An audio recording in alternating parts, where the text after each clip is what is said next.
This mysterious photograph has just been posted on social media, showing what appears to be a massive object hovering close to the moon. Oddly enough, this isn't the first time that mysterious objects have been seen close to the moon, and it's caused some users to suggest that this may be an unidentified object. Those who've studied the unknown have reported that the moon is a hotspot, and that every year thousands of mysterious objects can be seen close to it. Unidentified objects have sparked intrigue and controversy for decades.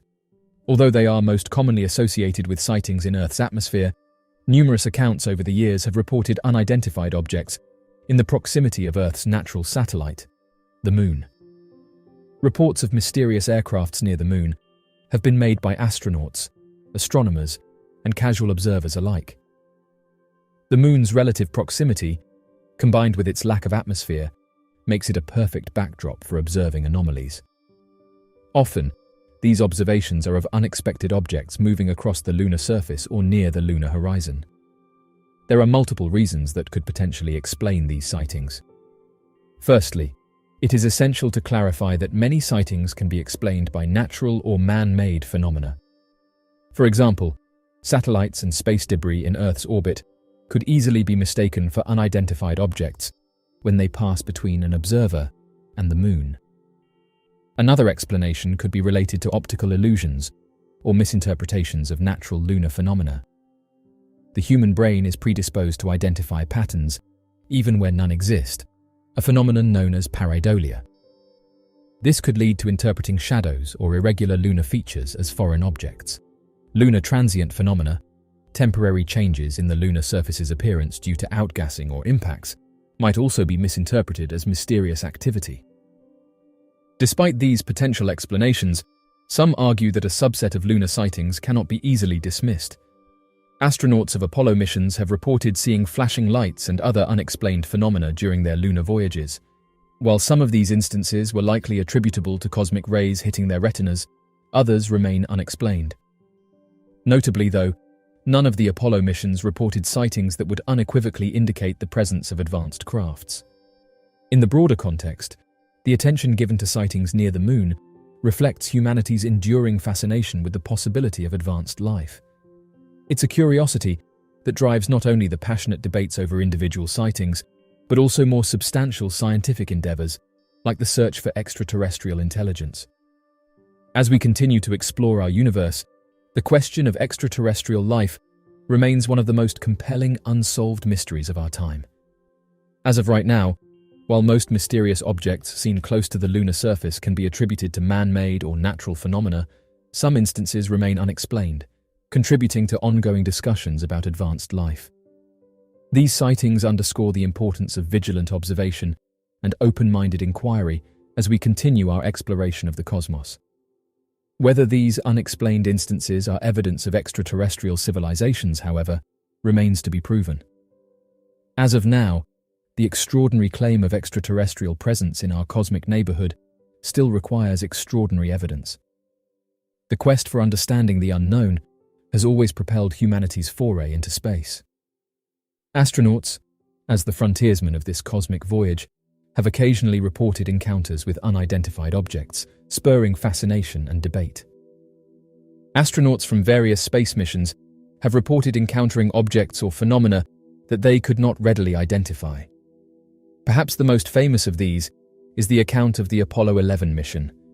Buzz Aldrin, the lunar module pilot, reported seeing a light that seemed to be following their spacecraft en route to the Moon. However, after careful analysis, it was concluded that what they were likely seeing was sunlight reflecting off an adapter panel jettisoned earlier in the mission. Similarly, during the STS-48 mission of the Space Shuttle Discovery, video footage captured several objects moving in unusual paths. While some enthusiasts interpret this as evidence of advanced activity, NASA scientists maintain that the objects were small ice particles disturbed by the shuttle's thrusters. Astronaut Gordon Cooper also reported a sighting during his Mercury mission in 1963. He claimed to have seen a greenish object approach his capsule, which was also picked up by the tracking station in Australia. However, no conclusive evidence has emerged to identify the object. Furthermore, Space agencies like NASA conduct rigorous follow-up investigations to identify any unexplained phenomena. Often, these investigations provide plausible explanations, although in some cases, like Cooper's sightings, the phenomena remain unexplained. In a broader context, these astronaut accounts emphasize the importance of open inquiry and the need for rigorous, evidence-based investigation in our exploration of space. Every unknown object or phenomenon represents a potential opportunity for new discoveries, whether about our own technology, the nature of space, or possibly even advanced life. The International Space Station, an orbiting laboratory for international collaborative research, has become an unexpected focal point in discussions surrounding unidentified objects. Reports of sightings around the International Space Station have abounded since the station's inception, fueled by both astronaut accounts and public access to live feed cameras on the International Space Station. The sightings range from unexpected light phenomena to objects appearing to move in intelligent ways. It's speculated that if these mysterious objects are indeed evidence of advanced life, their interest could stem from a desire to understand our level of technological development, much like how we would be intrigued by alien technology. The International Space Station represents a significant achievement in human technology and international cooperation, making it an intriguing subject for observation from an outsider's perspective. It's where we conduct research in various disciplines, including biology, physics, and astronomy. Advanced civilizations might be interested in monitoring our progress, particularly as the International Space Station represents our most advanced foothold in space to date. Software artifacts or glitches in the live feed can also create the illusion of unexplained phenomena. For instance, abrupt cuts in the live feed, often claimed to be deliberate attempts by NASA to hide evidence of these aircrafts, are usually due to loss of signal or transitions between different cameras. That said, some sightings in the vicinity of the International Space Station do remain unexplained and are cause for scientific curiosity. Elon Musk's first human colony on Mars would have to survive on a vegan diet. It could not be anything more like a movie. Elon Musk recently announced that future Martians will survive by growing their own food in solar-powered hydroponic glass dome farms. As a result, meat will not be on the menu, and these first people on Mars will have to survive on a completely vegan diet.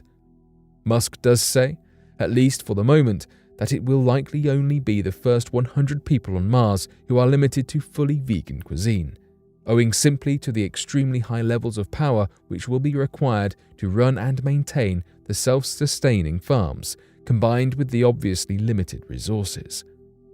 For example, a study written by John Strickland from the National Space Society outlined the fact that you would halve the number of people domes could sustain if they also required meat and fish compared to a vegan diet. Similarly, it is also thought that if people did stick to a plant-only diet, a 0.3 square mile farm with 4 levels to it could feed a colony of approximately 5,000. However, Musk does not foresee glass domes being the story of life on Mars forever, and rather suggests them to be a form of temporary habitats for the first cohort of people to help develop more permanent infrastructure on the red planet. With Starship, the Mars rocket, looking highly likely to be ready for its first test orbit sometime this year, the possibility of life on Mars is becoming increasingly real. Therefore, preparing for other logistical details, such as how to then survive once you have reached Mars, will be the next groundbreaking research needed in the field to continue expanding our horizons, quite literally. Plans for life on Mars are wide and varied. China, United States, and the United Arab Emirates all have plans to succeed at cracking human travel to Mars by 2040, and the UAE has gone so far as to plan future civilization on the red planet. However, Musk is currently making headway and has the most aggressive plan, aiming to get a human crew to Mars by 2026 and an established thriving city by 2050. With international involvement creating even more competition and incentive to be the first to Mars and first to facilitate life on Mars too. Cameron Robbins, an 18-year-old individual who recently finished high school, has been unaccounted for since the 24th of May after falling into the waters near the Bahamas while aboard a sunset cruise ship. While on a celebratory trip to the Bahamas with friends, Mr. Robbins, who had just graduated from the University Laboratory School in Baton Rouge, Louisiana, mysteriously vanished while in the ocean. On the 24th of May, Mr. Robbins went overboard while on a sunset cruise called Blackbeard's Revenge with the group. Based on the information provided, it's alleged that Mr. Robbins willingly leaped off the boat as part of a dare. A video capturing the incident reveals Mr. Robbins swimming in near-total darkness. But since the footage was released, various theories have been put forward to explain what happened, with some suggesting that it was a shark, while others pointed out that it sounded like the audio had been tampered with. After jumping off the boat, Mr. Robbins hasn't been seen since. The search for Mr. Robbins by the US Coast Guard and Royal Bahamas Defense Force lasted for multiple days, until it was suspended on Saturday, May 27th. Cameron Robbins, an 18-year-old individual, recently completed his high school education at University Laboratory School. This institution is affiliated with Louisiana State University and is located in Baton Rouge. According to reports, it has been stated that Mr. Robbins engaged in playing baseball during his time at school. Mr. Robbins and friends were vacationing at the Atlantis Paradise Resort in the Bahamas to commemorate their graduation, as confirmed by Louisiana State University. The excursion was not officially approved by the school. University Lab School Director Kevin George stated that Mr. Robbins was a student at the school for 13 years. The University Lab School community hopes for the best outcome in this situation and said that they have personally communicated with Cameron's family and noted that at the time of his disappearance, authorities in the Bahamas were actively searching for him. The university said that in moments like these, it is vital for us to unite and provide support to one another. It is claimed that during the trip, Mr. Robbins was challenged to leap off the boat. According to Jonathan Chia, a representative from Pirates Revenge Limited, the parent company of Blackbeard's Revenge, Mr. Robbins fell into the water at around 9:40 in the evening. Chia provided the following information in a statement. The video, recorded shortly after Mr. Robbins leaped into the water, depicted the 18-year-old swimming near the boat while the passengers on the sunset cruise shouted at him. During the video, people can be heard encouraging Mr. Robbins to clutch onto the floating device they tossed into the water specifically for him. According to Mr. Chia, the ship's crew followed all authorized safety procedures and company policies when implementing the man overboard protocol. Their ultimate goal was to maximize the chances of rescuing someone who had fallen into the water. According to a video posted on Facebook, Commodore Raymond King of the Royal Bahamas Defense Force stated that the location where Mr. Robbins reportedly jumped into is known for having a high presence of sharks, and those who've analyzed the video have said that you can see shadows swimming closely to Mr. Robbins, causing some to suggest that a shark could have been responsible, as bull and tiger sharks can be found in the Bahamas.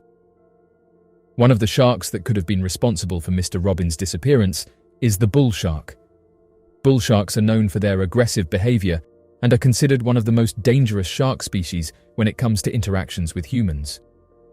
Bull sharks are found in coastal waters around the world and are known for their tolerance to both saltwater and freshwater environments. One of the reasons bull sharks are considered dangerous to humans is their proximity to shorelines and popular swimming areas. Unlike many other shark species that inhabit deep offshore waters, bull sharks are commonly found in coastal regions, including bays, harbors, and river mouths. This close proximity to human-populated areas increases the likelihood of encounters between bull sharks and swimmers, surfers, and divers. Bull sharks are known for their aggressive nature and have been involved in a significant number of unprovoked attacks on humans. They have a reputation for displaying territorial behavior and are more likely to engage in aggressive encounters than other shark species. While bull sharks are responsible for a relatively small percentage of shark attacks worldwide, their ability to adapt to various habitats and their assertive behavior make them a potential threat in certain environments. The other shark known throughout the region where Mr. Robbins went missing is that of the tiger shark. Tiger sharks are known for their large size, formidable teeth, and powerful jaws, making them one of the most feared shark species in the ocean. Tiger sharks are named for their distinctive dark stripes that resemble a tiger's pattern. They are large-bodied sharks, with adult females reaching lengths of up to 14 feet and males typically measuring around 11 to 13 feet.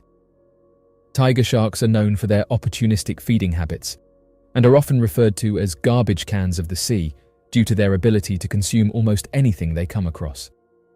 They have a diverse diet that includes fish, seals, turtles, dolphins, birds, and even other sharks. And it's this versatility and willingness to scavenge that makes them more likely to interact with humans in various coastal and offshore environments. Tiger sharks are responsible for a notable number of unprovoked attacks on humans. The perception of tiger sharks as potentially dangerous stems from their size, powerful jaws, and their presence in popular swimming and surfing areas. They are commonly found in warm coastal waters around the world, including the tropics and subtropics. This overlap with recreational activities increases the likelihood of encounters between humans and tiger sharks. The US Coast Guard has not verified the rumors suggesting that the waters are populated by sharks. The US Coast Guard, District 7, was notified by the Royal Bahamas Defense Force at approximately 11:30 in the evening regarding the incident of Mr. Robbins falling overboard. This information was conveyed in an official statement issued by the Coast Guard.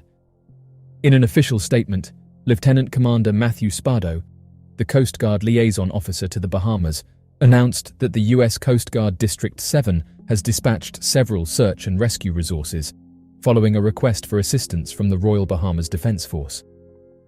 Mr. Chia stated that Pirates Revenge Limited had a close collaboration with the Bahamian authorities and the US Coast Guard throughout the incident, and said that during the investigation, they were committed to ongoing cooperation with the authorities. Over the course of multiple days, both the Coast Guard and the Royal Bahamas Defense Force conducted an extensive search in the area where Mr. Robbins went missing, thoroughly scouring both the location itself and the surrounding waters. This search was conducted utilizing air crews and employing specific search patterns.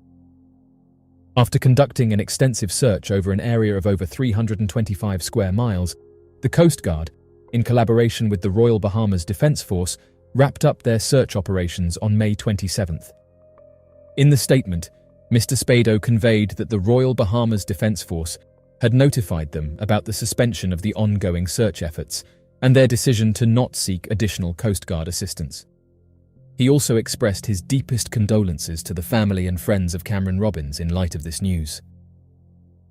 During an official statement, Mr. Chia expressed that Pirates Revenge Limited thoroughly assessed and evaluated their safety measures and protocols.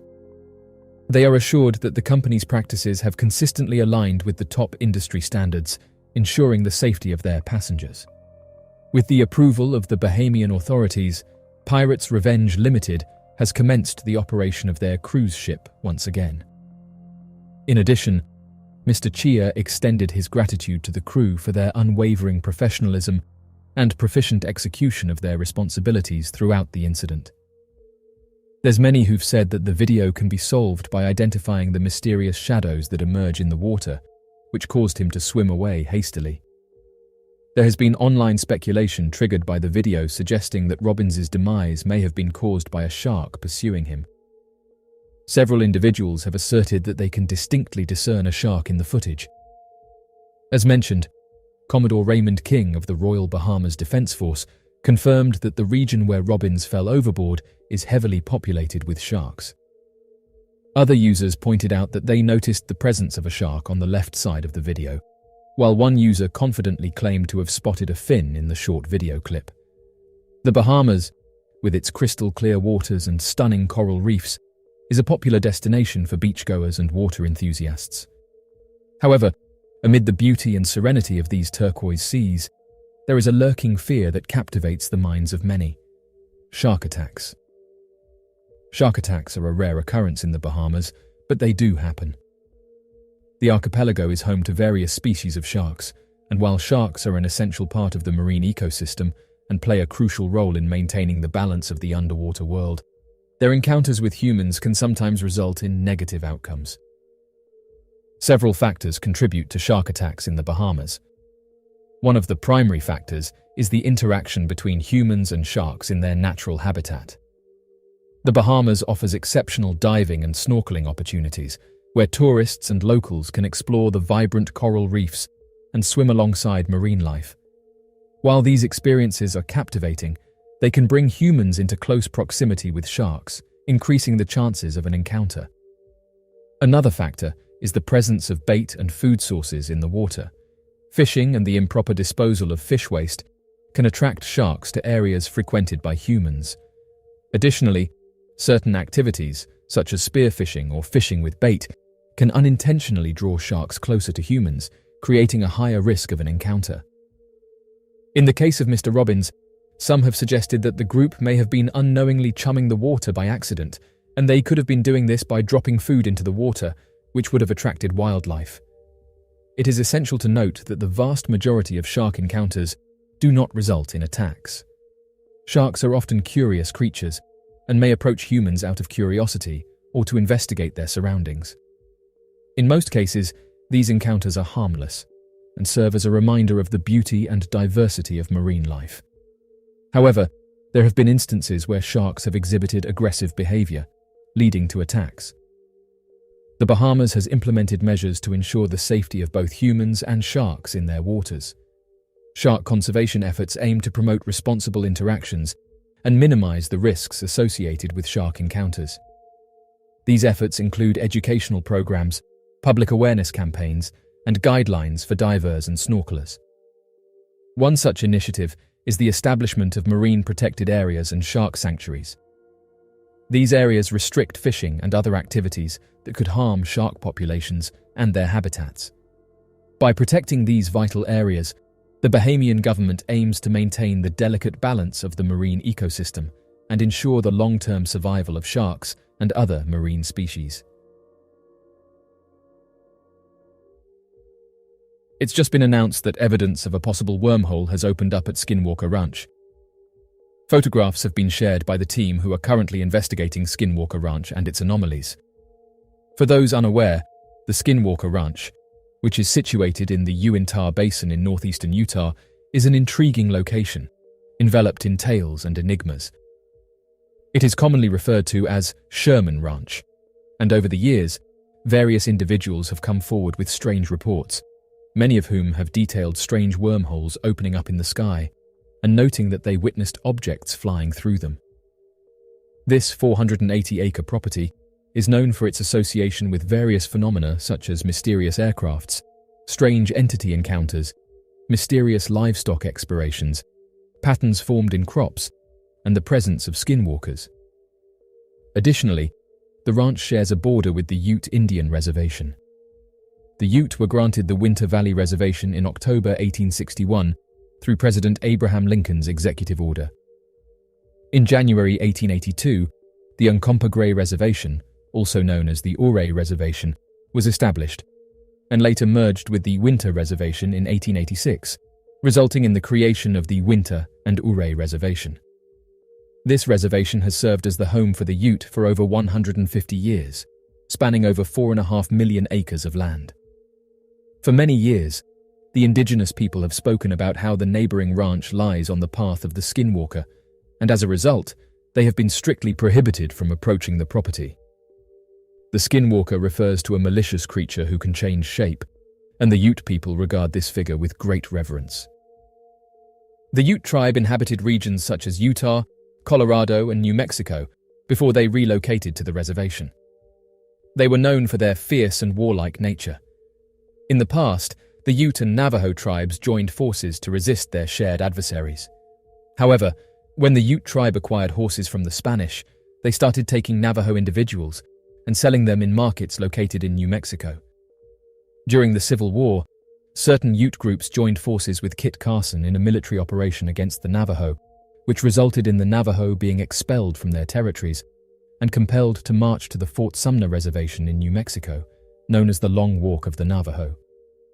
Although the Navajo tribe was eventually allowed to return to their ancestral lands in the Four Corners region, the Ute community held the belief that the Navajo had placed a curse on them for their past offenses.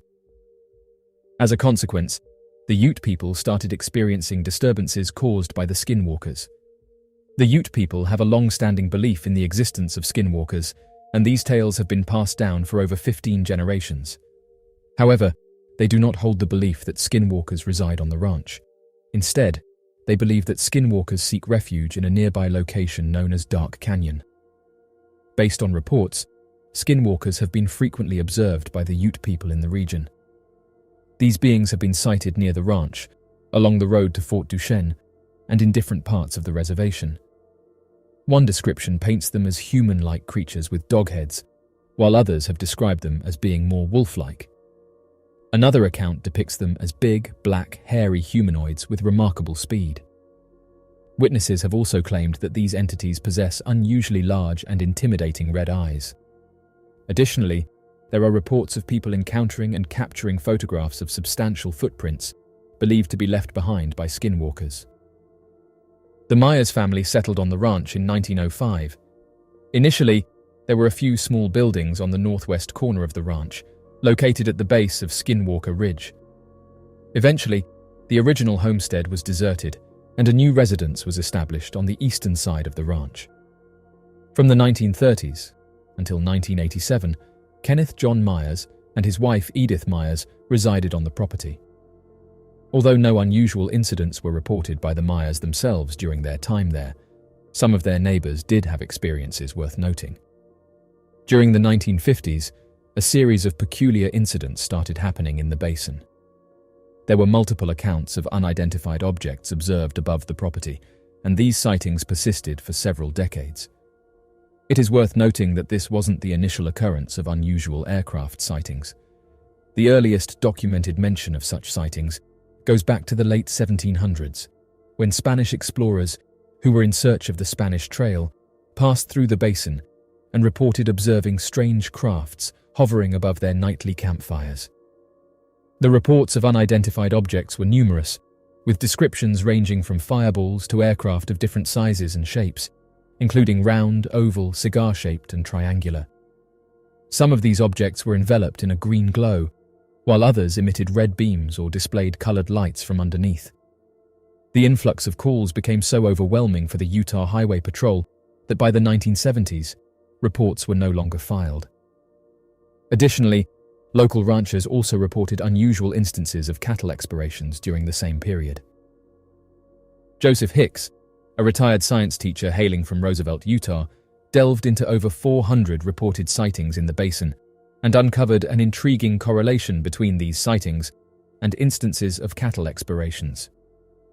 Throughout his research, Hicks documented numerous accounts from eyewitnesses who claimed to have observed living beings inside these objects through the windows or portholes. In 1994, Terry and Gwen Sherman became the new owners of the ranch that had been left vacant by the Myers since 1987. They were taken aback to discover deadbolt locks on every door and window, both inside and outside the house. The kitchen cabinets were not spared either, as they also had bolts on them. Additionally, iron stakes and heavy chains were found at both ends of the house, presumably used by the previous occupants for their large guard dogs. The Shermans, accompanied by their 2 children and livestock, decided to make this property their new home. On the day the family moved in, they immediately noticed a sizable coyote, or possibly a wolf, in one of their fields. It swiftly advanced towards a pen where their livestock was kept. It proceeded to seize a young calf by its nose and attempted to pull it through the bars of the enclosure. Terry Sherman and his father attempted to free the calf by striking the animal, but their efforts proved to be unsuccessful. When their initial attempt was unsuccessful, Sherman resorted to firing at the animal with a magnum from close range. However, despite being fired at multiple times, the wolf carried on gripping the calf. Eventually, after a few more shots, the animal let go of the calf and calmly stared at the men. Surprisingly, there were no visible signs of injury on the animal. In an attempt to understand what had happened, the men pursued the animal's footprints for approximately a mile before they abruptly ceased, as if the animal had mysteriously vanished. This incident served as a hint of what was yet to come. A couple of weeks later, while Gwen Sherman was driving in her car, she came across a sizable wolf that had its back aligned with the top of her window. There was also a canine-like creature accompanying the wolf, but she couldn't determine its exact species. Throughout the following 2 years, the Shermans and their fellow residents witnessed a variety of unusual creatures within their vicinity. These sightings entailed the presence of vibrant, non-indigenous species, as well as towering, mysterious creatures resembling large humanoids. During an incident, the Shermans witnessed an unusual creature, reminiscent of a hyena, engaging in an attack on one of their horses. The creature was described as having a low stature, substantial muscle mass, weighing around 200 pounds, with red curly fur and a tail. When Mr. Sherman approached the animal, it mysteriously disappeared. Later examination of the horse revealed multiple claw marks on its legs. Several months afterward, a neighboring resident reported seeing a comparable creature dashing across their land. The Shermans, just like their fellow residents, also witnessed unusual luminosities and airborne entities, with over 12 sightings occurring on a single night. It was during these encounters with unidentified objects that they also faced the unfortunate demise or vanishing of 7 of their finest livestock. Out of these, 4 vanished completely, while 3 others were discovered lifeless. 3 of the deceased cows displayed an unusual anomaly, a distinctive void in the middle of the left eyeball, while remaining unscathed otherwise. Another bovine specimen had a comparable aperture in its left eye, accompanied by a significant 6-inch cavity, approximately an inch in depth, carved into part of its body. The final cow subjected to this act had been observed alive merely 5 minutes earlier by the Sherman's son. A particular cow among the missing livestock appeared to have mysteriously vanished from the snowy landscape. Its tracks led into a field, but abruptly ceased. The ground was scattered with snapped twigs and branches, and the tree canopies seemed to have been severed. Throughout this period, a variety of peculiar incidents transpired as well. It was not uncommon for pastures to inexplicably illuminate during the nighttime hours. Furthermore, there were reports of audible sounds resembling the workings of heavy machinery emanating from beneath the ground. Poltergeist-like occurrences, such as objects vanishing only to reappear later, were also observed. Additionally, eerie disembodied voices, frequently communicating in an unfamiliar language, were heard from above. Additionally, peculiar patterns of flattened grass, commonly referred to as crop circles, were discovered on the ranch. In May 1996, Sherman experienced a significant event that served as the breaking point. While outside with his 3 dogs, he noticed a vibrant blue object swiftly moving in the field nearby. Prompted by curiosity, he encouraged his dogs to chase after it. The dogs energetically pursued the object, expressing their excitement through barks, until they disappeared into a dense thicket. Sherman was alarmed when he heard 3 distressing yelps from his pets and realized they were unresponsive to his calls. The following day, when he ventured out to search for them, all he discovered were 3 spherical, greasy masses with evidence of scorching. Unfortunately, the dogs were never found again. After experiencing these frightening incidents for a period of 2 years, the family decided to share their story with the public. The initial reports regarding the bizarre occurrences on the ranch were initially published in the Deseret News in Salt Lake City, Utah, followed by a series of articles by journalist George Knapp in the weekly newspaper Las Vegas Mercury. George Knapp and Colm Kelleher later wrote a book that provides a comprehensive account of previous inquiries conducted in the county area regarding reported sightings, incidents involving missing and expired livestock, sightings of large animals possessing piercing red eyes that were unharmed despite being fired at, unseen objects emitting destructive magnetic fields, formations of crop circles, encounters with creatures resembling Bigfoot, and instances of poltergeist phenomena. The Shermans had intentions to sell the property, but before they could do so, they received an unexpected offer from Robert Bigelow, a wealthy businessman and is the founder of the National Institute for Discovery Science. He became interested in buying the property after learning about the events from a newspaper article. Bigelow acquired the ranch for a sum of $200,000, with the condition that the Shermans would not divulge any further details about the incidents that occurred on the property. Subsequently, he initiated the establishment of a comprehensive facility comprising advanced sensory technology, field investigators with doctorate-level qualifications, scientific experts, and round-the-clock security personnel. So, what do you make of Skinwalker Ranch? Be sure to leave your questions and answers in the comments section below and help us to grow this community while working to solve these unexplained mysteries. Thank you for watching, and don't forget to subscribe for more videos.